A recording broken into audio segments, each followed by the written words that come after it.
मेरे प्यारे देशवासियों, नमस्कार। कोरोना के प्रभाव से हमारी मन की बात भी अछूती नहीं रही है। जब मैंने पिछली बार आपसे मन की बात की थी, तब पैसेंजर ट्रेनें बंद थी, बसें बंद थी, हवाई सेवा बंद थी। इस बार बहुत कुछ खुल चुका है। श्रमिक स्पेशल ट्रेनें चल रही हैं, अन्य स्पेशल ट्रेनें भी शुरू हो गई हैं। तमाम सावधानियों के साथ हवाई जहाज उड़ने लगे हैं। धीरे धीरे उद्योग भी चलना शुरू हुआ है। यानी अर्थव्यवस्था का एक बड़ा हिस्सा अब चल पड़ा है, खुल गया है। ऐसे में हमें और ज्यादा सतर्क रहने की आवश्यकता है। 2 गज की दूरी का नियम हो, मुंह पर मास्क लगाने की बात हो सके वहां तक घर में रहना हो, ये सारी बातों का पालन, उसमें जरा भी ढिलाई नहीं बरतनी चाहिए। देश में सबके सामूहिक प्रयासों से कोरोना के खिलाफ लड़ाई बहुत मजबूती से लड़ी जा रही है। जब हम दुनिया की तरफ देखते हैं तो हमें अनुभव होता है कि वास्तव में भारतवासियों की उपलब्धि कितनी बड़ी है। हमारी जनसंख्या ज्यादातर देशों से कई गुना ज्यादा है। हमारे देश में चुनौतियां भी भिन्न प्रकार की हैं, लेकिन फिर भी हमारे देश में कोरोना उतनी तेजी से नहीं फैल पाया जितना दुनिया के अन्य देशों में फैला। कोरोना से होने वाली मृत्यु दर भी हमारे देश में काफी कम है। जो नुकसान हुआ है उसका दुख हम सबको है, लेकिन जो कुछ भी हम बचा पाए हैं वो निश्चित तौर पर देश की सामूहिक संकल्प शक्ति का ही परिणाम है। इतने बड़े देश में हर एक देशवासी ने खुद इस लड़ाई को लड़ने की ठानी है। ये पूरी मुहिम पीपल ड्रिवन है। साथियों, देशवासियों की संकल्प शक्ति के साथ एक और शक्ति इस लड़ाई में हमारी सबसे बड़ी ताकत है, वो है देशवासियों की सेवा शक्ति। वास्तव में इस महामारी के समय हम भारतवासियों ने ये दिखा दिया है कि सेवा और त्याग का हमारा विचार केवल हमारा आदर्श नहीं है, बल्कि भारत की जीवन पद्धति है। और हमारे यहाँ तो कहा गया है, सेवा परमो धर्मः। सेवा स्वयं में सुख है, सेवा में ही संतोष है। आपने देखा होगा कि दूसरों की सेवा में लगे व्यक्ति के जीवन में कोई डिप्रेशन या तनाव कभी नहीं दिखता। उसके जीवन में, जीवन को लेकर उसके नजरिए में भरपूर आत्मविश्वास, सकारात्मकता और जीवंतता प्रतिपल नजर आती है। साथियों, हमारे डॉक्टर्स, नर्सिंग स्टाफ, सफाई कर्मी, पुलिसकर्मी, मीडिया के साथी, ये सब जो सेवा कर रहे हैं, उसकी चर्चा मैंने कई बार की है। मन की बात में भी मैंने उसका जिक्र किया है। सेवा में अपना सब कुछ समर्पित कर देने वाले लोगों की संख्या अनगिनत है। ऐसे ही एक सज्जन है तमिलनाडु के सी मोहन। सी मोहन जी मदुरई में एक सैलून चलाते हैं। अपनी मेहनत की कमाई से इन्होंने अपनी बेटी की पढ़ाई के लिए 5 लाख रुपए बचाए थे, लेकिन इन्होंने ये पूरी राशि इस समय जरूरतमंदों, गरीबों की सेवा के लिए खर्च कर दी। इसी तरह अगरतला में ठेला चलाकर जीवन यापन करने वाले गौतम दास जी अपनी रोजमर्रा की कमाई की बचत में से हर रोज दाल चावल खरीदकर जरूरतमंदों को खाना खिला रहे हैं। पंजाब के पठानकोट से भी एक ऐसा ही उदाहरण मुझे पता चला। यहाँ दिव्यांग भाई राजू ने दूसरों की मदद से जोड़ी गई छोटी सी पूंजी से 3000 से अधिक मास्क बनवाकर लोगों में बांटे। भाई राजू ने इस मुश्किल समय में करीब 100 परिवारों के लिए खाने का राशन भी जुटाया। देश के सभी इलाकों से विमेन सेल्फ हेल्प ग्रुप के परिश्रम की भी अनगिनत कहानियां इन दिनों हमारे सामने आ रही है। गांवों में, छोटे कस्बों में हमारी बहनें, बेटियां हर दिन हजारों की संख्या में मास्क बना रही हैं। तमाम सामाजिक संस्थाएं भी इस काम में इनका सहयोग कर रही हैं। साथियों, ऐसे कितने ही उदाहरण हर दिन दिखाई और सुनाई पड़ रहे हैं। कितने ही लोग खुद भी मुझे नमो ऐप और अन्य माध्यमों के जरिए अपने प्रयासों के बारे में बता रहे हैं। कई बार समय की कमी के चलते मैं बहुत से लोगों का, बहुत से संगठनों का, बहुत सी संस्थाओं का नाम नहीं ले पाता हूं। सेवा भाव से लोगों की मदद कर रहे ऐसे सभी लोगों की मैं प्रशंसा करता हूं, उनका आदर करता हूं, उनका तहे दिल से अभिनंदन करता हूं। मेरे प्यारे देशवासियों, एक और बात जो मेरे मन को छू गई है वो है संकट की इस घड़ी में इनोवेशन। तमाम देशवासी गांवों से लेकर शहरों तक, हमारे छोटे व्यापारियों से लेकर स्टार्टअप तक, हमारी लैब्स कोरोना के खिलाफ लड़ाई में नए नए तरीके इजाद कर रहे हैं, नए नए इनोवेशन कर रहे हैं। जैसे नासिक के राजेंद्र यादव का उदाहरण बहुत दिलचस्प है। राजेंद्र जी नासिक में सतना गांव के किसान हैं। अपने गांव को कोरोना संक्रमण से बचाने के लिए उन्होंने अपने ट्रैक्टर से जोड़कर एक सैनिटाइजेशन मशीन बना ली है और ये इनोवेटिव मशीन बहुत प्रभावी तरीके से काम कर रही है। इसी तरह मैं सोशल मीडिया में कई तस्वीरें देख रहा था। कई दुकानदारों ने 2 गज की दूरी के लिए दुकान में बड़े पाइपलाइन लगा लिए हैं, जिसमें एक छोर से वो ऊपर से सामान डालते हैं और दूसरी छोर से ग्राहक अपना सामान ले लेते हैं। इस दौरान पढ़ाई के क्षेत्र में भी कई अलग अलग इनोवेशन शिक्षकों और छात्रों ने मिलकर किए हैं। ऑनलाइन क्लासेस, वीडियो क्लासेस, उसको भी अलग अलग तरीकों से इनोवेट किया जा रहा है। कोरोना की वैक्सीन पर हमारी लैब्स में जो काम हो रहा है उस पर तो दुनिया भर की नजर है और हम सबकी आशा भी। किसी भी परिस्थिति को बदलने के लिए इच्छा शक्ति के साथ ही बहुत कुछ इनोवेशन पर भी निर्भर करता है। हजारों सालों की मानव जात की यात्रा लगातार इनोवेशन से ही इतने आधुनिक दौर में पहुंची है। इसलिए इस महामारी पर जीत के लिए हमारे ये विशेष इनोवेशंस भी बहुत बड़ा आधार है। साथियों, कोरोना के खिलाफ लड़ाई का यह रास्ता लंबा है।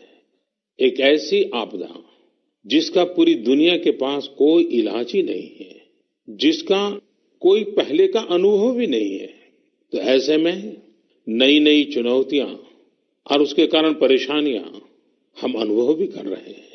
ये दुनिया के हर कोरोना प्रभावित देश में हो रहा है और इसलिए भारत भी इससे अछूता नहीं है।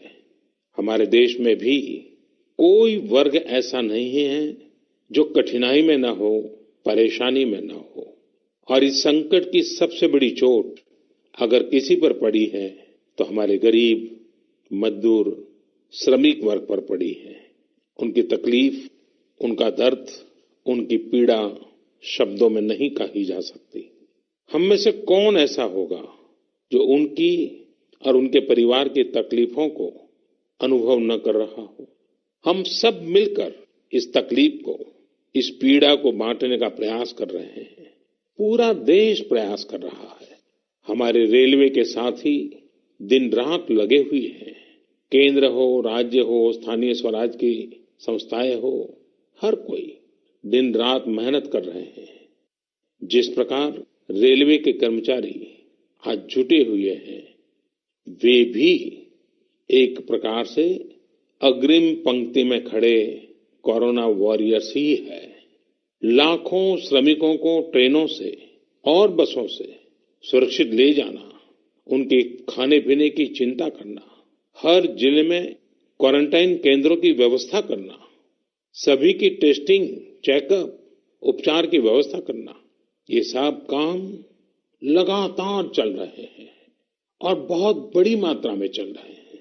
लेकिन साथियों, जो दृश्य आज हम देख रहे हैं, इससे देश को अतीत में जो कुछ हुआ उसके अवलोकन और भविष्य के लिए सीखने का अवसर भी मिला है। आज हमारे श्रमिकों की पीड़ा में हम देश के पूर्वी हिस्से की पीड़ा को देख सकते हैं। जिस पूर्वी हिस्से में देश का ग्रोथ इंजन बनने की क्षमता है, जिसके श्रमिकों के बाहुबल में देश को नई ऊंचाई पर ले जाने का सामर्थ्य है, उस पूर्वी हिस्से का विकास बहुत आवश्यक है। पूर्वी भारत के विकास से ही देश का संतुलित आर्थिक विकास संभव है। देश ने जब मुझे सेवा का अवसर दिया, तभी से हमने पूर्वी भारत के विकास को प्राथमिकता दी है। मुझे संतोष है कि बीते वर्षों में इस दिशा में बहुत कुछ हुआ है और अब प्रवासी मजदूरों को देखते हुए बहुत कुछ नए कदम उठाना भी आवश्यक हो गया है और हम लगातार उस दिशा में आगे बढ़ रहे हैं। जैसे कहीं श्रमिकों की स्किल मैपिंग का काम हो रहा है, कहीं स्टार्टअप्स इस काम में जुटे हैं, कहीं माइग्रेशन कमीशन बनाने की बात हो रही है। इसके अलावा केंद्र सरकार ने अभी जो फैसले लिए हैं, उससे भी गांवों में रोजगार, स्वरोजगार, लघु उद्योगों से जुड़ी विशाल संभावनाएं खुली हैं। ये फैसले इन स्थितियों के समाधान के लिए हैं, आत्मनिर्भर भारत के लिए हैं। अगर हमारे गांव आत्मनिर्भर होते, हमारे कस्बे, हमारे जिले, हमारे राज्य आत्मनिर्भर होते, तो अनेक समस्याओं ने वो रूप नहीं लिया होता, वो आज हमारे सामने खड़ी है। लेकिन अंधेरे से रोशनी की ओर बढ़ना मानव स्वभाव है। तमाम चुनौतियों के बीच मुझे खुशी है कि आत्मनिर्भर भारत पर आज देश में व्यापक मंथन शुरू हुआ है। लोगों ने अब इसे अपना अभियान बनाना शुरू किया है। इस मिशन का नेतृत्व देशवासी अपने हाथ में ले रहे हैं। बहुत से लोगों ने तो ये भी बताया है कि उन्होंने जो जो सामान उनके इलाके में बनाए जाते हैं, उनकी एक पूरी लिस्ट बना ली है। ये लोग अब इन लोकल प्रोडक्ट्स को ही खरीद रहे हैं और वोकल फॉर लोकल को प्रमोट भी कर रहे हैं। मेक इन इंडिया को बढ़ावा मिले, इसके लिए सब कोई अपना अपना संकल्प जता रहा है। बिहार के हमारे एक साथी श्रीमान हिमांशु ने मुझे नमो ऐप पर लिखा है कि वो एक ऐसा दिन देखना चाहते हैं जब भारत विदेश से आने वाले आयात को कम से कम कर दे, चाहे पेट्रोल, डीजल, ईंधन का आयात हो, इलेक्ट्रॉनिक आइटम्स का आयात हो, यूरिया का आयात हो या फिर खाद्य तेल का आयात हो। मैं उनकी भावनाओं को समझता हूं। हमारे देश में कितनी ही ऐसी चीजें बाहर से आती हैं जिन पर हमारे ईमानदार टैक्स पेयर्स का पैसा खर्च होता है, जिनका विकल्प हम आसानी से भारत में तैयार कर सकते हैं। असम के सुदीप ने मुझे लिखा है कि वो महिलाओं के बनाए हुए लोकल बैम्बू प्रोडक्ट्स का व्यापार करते हैं और उन्होंने तय किया है कि आने वाले 2 वर्ष में वे अपने बैम्बू प्रोडक्ट को एक ग्लोबल ब्रांड बनाएंगे। मुझे पूरा भरोसा है आत्मनिर्भर भारत अभियान इस दशक में देश को नई ऊंचाई पर ले जाएगा। मेरे प्यारे देशवासियों, कोरोना संकट के इस दौर में मेरी विश्व के अनेक नेताओं से बातचीत हुई है, लेकिन मैं एक सीक्रेट जरूर आज बताना चाहूंगा। विश्व के अनेक नेताओं की जब बातचीत होती है तो मैंने देखा इन दिनों उनकी बहुत ज्यादा दिलचस्पी योग और आयुर्वेद के संबंध में होती है। कुछ नेताओं ने मुझसे पूछा कि कोरोना के इस काल में ये योग और आयुर्वेद कैसे मदद कर सकते हैं। साथियों, अंतर्राष्ट्रीय योग दिवस जल्द ही आने वाला है। योग जैसे जैसे लोगों के जीवन से जुड़ रहा है, लोगों में अपने स्वास्थ्य को लेकर जागरूकता भी लगातार बढ़ रही है। अभी कोरोना संकट के दौरान भी ये देखा जा रहा है कि हॉलीवुड से हरिद्वार तक घर में रहते हुए लोग योग पर बहुत गंभीरता से ध्यान दे रहे हैं। हर जगह लोगों ने योग और उसके साथ साथ आयुर्वेद के बारे में और ज्यादा जानना चाहा है। उसे अपनाना चाहा है। कितने ही लोग जिन्होंने कभी योग नहीं किया, वे भी या तो ऑनलाइन योग क्लास से जुड़ गए हैं या फिर ऑनलाइन वीडियो के माध्यम से भी योग सीख रहे हैं। सही में योग कम्युनिटी, इम्यूनिटी और यूनिटी सबके लिए अच्छा है। साथियों, कोरोना संकट के इस समय में योग आज इसलिए भी ज्यादा अहम है क्योंकि ये वायरस हमारे रेस्पिरेटरी सिस्टम को सबसे अधिक प्रभावित करता है। योग में तो रेस्पिरेटरी सिस्टम को मजबूत करने वाले कई तरह के प्राणायाम है, जिनका असर हम लंबे समय से देखते आ रहे हैं। ये टाइम टेस्टेड टेक्निक्स हैं, जिसका अपना अलग महत्व है। कपालभाति और अनुलोम विलोम प्राणायाम से अधिकतर लोग परिचित होंगे, लेकिन भस्त्रिका, शीतली, भ्रामरी जैसे कई प्राणायाम के प्रकार है, जिसके अनेक लाभ भी है। वैसे आपके जीवन में योग को बढ़ाने के लिए आयुष मंत्रालय ने भी इस बार एक अनोखा प्रयोग किया है। आयुष मंत्रालय ने माय लाइफ माय योग नाम से अंतर्राष्ट्रीय वीडियो ब्लॉग उसकी प्रतियोगिता शुरू की है। भारत ही नहीं, पूरी दुनिया के लोग इस प्रतियोगिता में हिस्सा ले सकते हैं। इसमें हिस्सा लेने के लिए आपको अपना 3 मिनट का एक वीडियो बना करके अपलोड करना होगा। इस वीडियो में आप जो योग या आसन करते हुए वो करते हुए दिखाना है और योग से आपके जीवन में जो बदलाव आया है उसके बारे में भी बताना है। मेरा आपसे अनुरोध है, आप सभी इस प्रतियोगिता में अवश्य भाग लें और इस नए तरीके से अंतर्राष्ट्रीय योग दिवस में आप हिस्सेदार बनिए। साथियों, हमारे देश में करोड़ों करोड़ गरीब दशकों से एक बहुत बड़ी चिंता में रहते आए हैं। अगर बीमार पड़ गए तो क्या होगा? अपना इलाज कराएं या फिर परिवार के लिए रोटी की चिंता करें? इस तकलीफ को समझते हुए इस चिंता को दूर करने के लिए ही करीब 1.5 साल पहले आयुष्मान भारत योजना शुरू की गई थी। कुछ ही दिन पहले आयुष्मान भारत के लाभार्थियों की संख्या 1 करोड़ के पार हो गई है।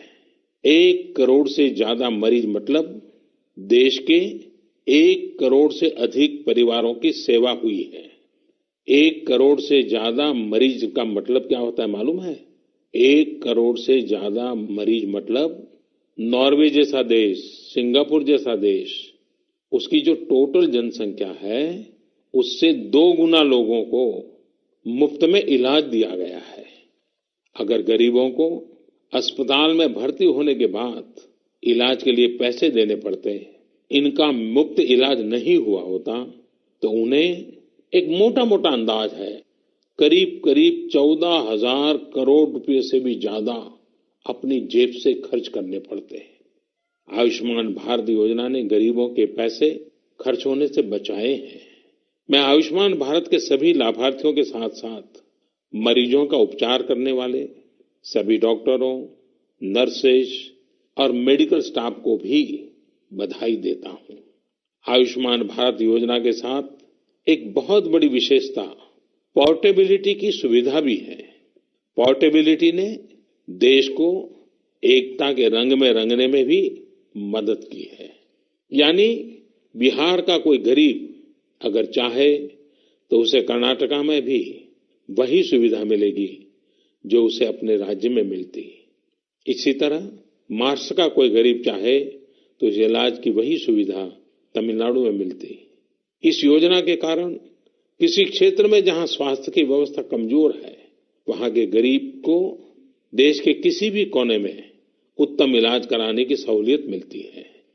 साथियों, आप ये जानकर हैरान रह जाएंगे कि 1 करोड़ लाभार्थियों में से 80% लाभार्थी देश के ग्रामीण इलाकों के हैं। इनमें भी करीब करीब 50% लाभार्थी हमारी माताएं, बहनें और बेटियां हैं। इन लाभार्थियों में ज्यादातर लोग ऐसी बीमारियों से पीड़ित थे जिनका इलाज सामान्य दवाओं से संभव नहीं था। इनमें से 70% लोगों की सर्जरी की गई है आप अनुमान लगा सकते हैं कि कितनी बड़ी तकलीफों से इन लोगों को मुक्ति मिली है। मणिपुर के चुराचांदपुर में 6 साल के बच्चे केलेनसांग, उसको भी इसी तरह आयुष्मान योजना से नया जीवन मिला है। केलेनसांग को इतनी छोटी उम्र में ब्रेन की गंभीर बीमारी हो गई। इस बच्चे के पिता दिहाड़ी मजदूर हैं और मां बुनाई का काम करती हैं। ऐसे में बच्चे का इलाज कराना बहुत कठिन हो रहा था, लेकिन आयुष्मान भारत योजना से अब उनके बेटे का मुफ्त इलाज हो गया है। कुछ इसी तरह का अनुभव पुडुचेरी की अमूर्था वल्ली जी का भी है। उनके लिए भी आयुष्मान भारत योजना संकट मोचक बनकर आई है। अमूर्था वल्ली जी के पति की हार्ट अटैक से दुखद मृत्यु हो चुकी है। उनके 27 साल के बेटे जीवा को भी हार्ट की बीमारी थी। डॉक्टर्स ने जीवा के लिए सर्जरी की सलाह दी थी, लेकिन दिहाड़ी मजदूरी करने वाले जीवा के लिए अपने खर्च से इतना बड़ा ऑपरेशन करवाना संभव ही नहीं था। लेकिन अमूर्था वल्ली ने अपने बेटे का आयुष्मान भारत योजना में रजिस्ट्रेशन करवाया और 9 दिनों बाद बेटे जीवा के हार्ट की सर्जरी भी हो गई। साथियों, मैंने आपको सिर्फ 3-4 घटनाओं का जिक्र किया। आयुष्मान भारत से तो ऐसी 1 करोड़ से अधिक कहानियां जुड़ी हुई है। ये कहानियां जीते जागते इंसानों की हैं। दुख तकलीफ से मुक्त हुए हमारे अपने परिवारजनों की है।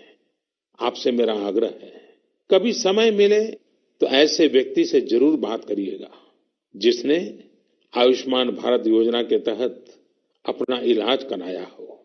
आप देखेंगे कि जब एक गरीब बीमारी से बाहर आता है तो उसमें गरीबी से लड़ने की भी ताकत नजर आने लगी है। और मैं हमारे देश के ईमानदार टैक्स पेयर से कहना चाहता हूं, आयुष्मान भारत योजना के तहत जिन गरीबों का मुफ्त इलाज हुआ है, उनके जीवन में जो सुख आया है, संतोष मिला है, उस पुण्य के असली हकदार आप भी हैं। हमारा ईमानदार टैक्स पेयर भी इस पुण्य का हकदार है। मेरे प्यारे देशवासियों, एक तरफ हम महामारी से लड़ रहे हैं तो दूसरी तरफ हमें हाल में पूर्वी भारत के कुछ हिस्सों में प्राकृतिक आपदा का भी सामना करना पड़ा है। पिछले कुछ हफ्तों के दौरान हमने पश्चिम बंगाल और उड़ीसा में सुपर साइक्लोन अम्फान का कहर देखा। तूफान से अनेकों घर तबाह हो गए, किसानों को भी भारी नुकसान हुआ। हालात का जायजा लेने के लिए मैं पिछले हफ्ते उड़ीसा और पश्चिम बंगाल गया था। पश्चिम बंगाल और उड़ीसा के लोगों ने जिस हिम्मत और बहादुरी के साथ हालात का सामना किया है, प्रशंसनीय है। संकट की इस घड़ी में देश भी हर तरह से वहां के लोगों के साथ खड़ा है। साथियों, एक तरफ जहां पूर्वी भारत तूफान से आई आपदा का सामना कर रहा है, वहीं दूसरी तरफ देश के कई हिस्से टिड्डियों या लोकस्ट के हमले से प्रभावित हुए हैं। इन हमलों ने फिर हमें याद दिलाया है कि ये छोटा सा जीव कितना नुकसान करता है। टिड्डी दल का हमला कई दिनों तक चलता है, बहुत बड़े क्षेत्र पर इसका प्रभाव पड़ता है। भारत सरकार हो, राज्य सरकार हो, कृषि विभाग हो, प्रशासन भी इस संकट के नुकसान से बचने के लिए, किसानों की मदद करने के लिए आधुनिक संसाधनों का भी उपयोग कर रहा है। नए नए आविष्कार की तरफ भी ध्यान दे रहा है। और मुझे विश्वास है कि हम सब मिलकर के हमारे कृषि क्षेत्र पर ये जो संकट आया है, उससे भी लोहा लेंगे, बहुत कुछ बचा लेंगे। मेरे प्यारे देशवासियों, कुछ दिन बाद ही 5 जून को पूरी दुनिया विश्व पर्यावरण दिवस मनाएगी। विश्व पर्यावरण दिवस पर इस साल की थीम है बायोडायवर्सिटी, यानी जैव विविधता। वर्तमान परिस्थितियों में यह थीम विशेष रूप से महत्वपूर्ण है। लॉकडाउन के दौरान पिछले कुछ हफ्तों में जीवन की रफ्तार थोड़ी धीमी जरूर हुई है, लेकिन इससे हमें अपने आसपास प्रकृति की समृद्ध विविधता को, जैव विविधता को करीब से देखने का अवसर भी मिला है। आज कितने ही ऐसे पक्षी जो प्रदूषण और शोर शराबे में ओझल हो गए थे, सालों बाद उनकी आवाज को लोग अपने घरों में सुन रहे हैं। अनेक जगहों से जानवरों के उन्मुक्त विचरण की खबरें भी आ रही हैं। मेरी तरह आपने भी सोशल मीडिया में जरूर इन बातों को देखा होगा, पढ़ा होगा। बहुत लोग कह रहे हैं, लिख रहे हैं, तस्वीरें साझा कर रहे हैं कि वो अपने घर से दूर दूर पहाड़ियां देख पा रहे हैं, दूर दूर जलती हुई रोशनी देख रहे हैं। इन तस्वीरों को देखकर कई लोगों के मन में ये संकल्प उठा होगा, क्या हम उन दृश्यों को ऐसे ही बना रह सकते हैं? इन तस्वीरों ने लोगों को प्रकृति के लिए कुछ करने की प्रेरणा भी दी है। नदियां सदा स्वच्छ रहें, पशु पक्षियों को भी खुलकर जीने का हक मिले, आसमान भी साफ सुथरा हो, इसके लिए हम प्रकृति के साथ तालमेल बिठाकर जीवन जीने की प्रेरणा ले सकते हैं। मेरे प्यारे देशवासियों, हम बार बार सुनते हैं, जल है तो जीवन है, जल है तो कल है, लेकिन जल के साथ हमारी जिम्मेवारी भी है। वर्षा का पानी, बारिश का पानी, ये हमें बचाना है। एक एक बूंद को बचाना है। गांव गांव वर्षा के पानी को हम कैसे बचाएं? परंपरागत बहुत सरल उपाय हैं। उन सरल उपाय से भी हम पानी को रोक सकते हैं। 5 दिन 7 दिन भी अगर पानी रुका रहेगा तो धरती माँ के पास बुझाएगा, पानी फिर जमीन में जाएगा, वही जल जीवन की शक्ति बन जाएगा। और इसलिए इस वर्षा ऋतु में हम सबका प्रयास रहना चाहिए कि हम पानी को बचाएं, पानी को संरक्षण करें। मेरे प्यारे देशवासियों, स्वच्छ पर्यावरण सीधे हमारे जीवन, हमारे बच्चों के भविष्य का विषय है। इसलिए हमें व्यक्तिगत स्तर पर भी इसकी चिंता करनी होगी। मेरा आपसे अनुरोध है कि इस पर्यावरण दिवस पर कुछ पेड़ अवश्य लगाएं और प्रकृति की सेवा के लिए कुछ ऐसा संकल्प अवश्य लें जिससे प्रकृति के साथ आपका हर दिन का रिश्ता बना रहे। हाँ, गर्मी बढ़ रही है, इसलिए पक्षियों के लिए पानी का इंतजाम करना मत भूलिएगा। साथियों, हम सबको ये भी ध्यान रखना होगा कि इतनी कठिन तपस्या के बाद, इतनी कठिनाइयों के बाद देश ने जिस तरह हालत संभाला है, उसे बिगड़ने नहीं देना है। हमें इस लड़ाई को कमजोर नहीं होने देना है। हम लापरवाह हो जाएं, सावधानी छोड़ दें, ये कोई विकल्प नहीं है। कोरोना के खिलाफ लड़ाई अब भी उतनी ही गंभीर है। आपको, आपके परिवार को कोरोना से अभी भी उतना ही गंभीर खतरा हो सकता है। हमें हर इंसान की जिंदगी को बचाना है। इसलिए 2 गज की दूरी, चेहरे पर मास्क, हाथों को धोना, इन सब सावधानियों का वैसे ही पालन करते रहना है जैसे अभी तक करते आए हैं।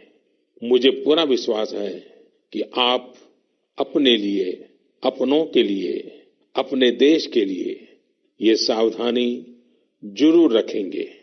इसी विश्वास के साथ आपके उत्तम स्वास्थ्य के लिए मेरी हार्दिक शुभकामनाएं हैं। अगले महीने फिर एक बार मन की बात अनेक नए विषयों के साथ जरूर करेंगे। धन्यवाद।